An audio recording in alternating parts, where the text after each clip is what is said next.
She's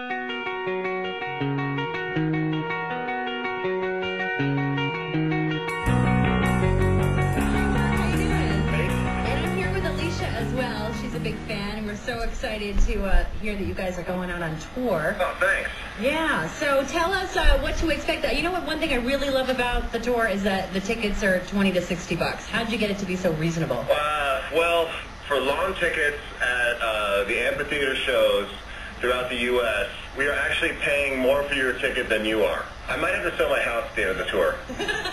Well, hey, it's great for us, and what a nice change of pace. Yeah, totally. You know, for us, we just are doing it because we love Blake and we love touring and wanted to get back out and tour. So, you know, we're really trying hard to make it so that a bunch of people can come and have a good time at the shows and not have it be about us, you know, buying a bunch of expensive cars. Although, if you do want to pay more money, I would love another car. How is it going to feel to be playing out again? It's great. We're so stoked. You know, we're really excited about the bands that we're touring with. Obviously, we're huge fans of Weezer.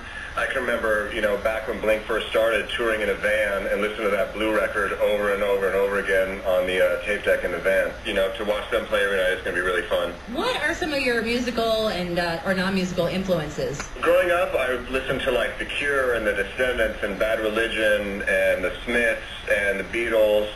And right now I'm really excited about bands like Silver Sun Pickups and Metric and Phoenix and, you know, all the new bands that are coming out right now. What was the first album that you've ever purchased? The first album that I ever purchased was on my 10th birthday. I purchased Michael Jackson's Thriller on cassette because I got a brand new Sony Walkman that is probably about as big as an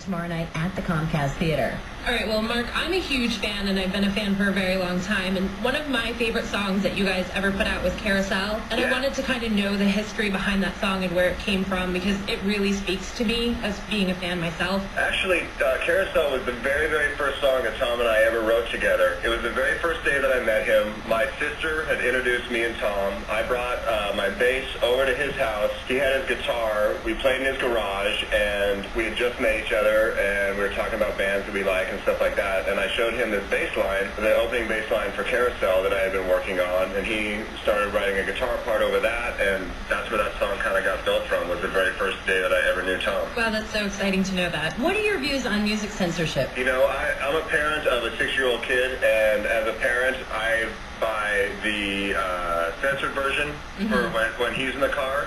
But I also enjoy listening to the actual thing and, you know, would buy the uncensored version for myself. I think it's crazy hypocritical of Walmart to just refuse to sell, uncensored music when they sell DVDs like Scarface and, you know. Yeah, right. What's the biggest challenge that bands face today, do you think, trying to break into the music industry, and what advice do you have for them? Bands always have to make it happen for themselves. There's no label or manager or anybody that is going to be the one that makes it for you. You know, you have to work with people, and you have to work just as hard, if not harder, than all the people that support you, you know? And you guys are working on an album right now? When the tour finishes, we're going to hop back in the studio and finish this thing up and release a new album, hopefully early next year, and continue doing what we do.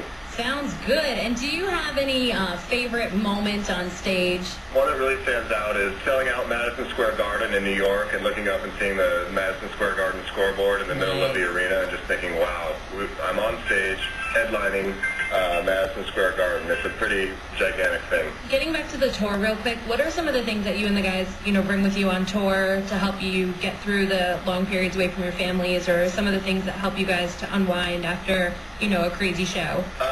A lot of alcohol. Always helps. That's actually not true. We're very lucky to live in the age that we live in. Well, I remember when we first started touring, we didn't have cell phones, and you would get to talk to your girlfriend at gas stations using, like, you know, calling cards and a payphone. And now it's like, between emails and iChat and everything else, you can pretty much hang out with your family all day long. Do you guys have any rituals that you do before you go on stage? I have to brush my teeth. Well, there you have it. Thanks, Mark, for spending time with us today. And, of course, that Blink-182 show sold out tomorrow night at the Comcast Theater. They're playing with Chester, French, Taking Back Sunday, and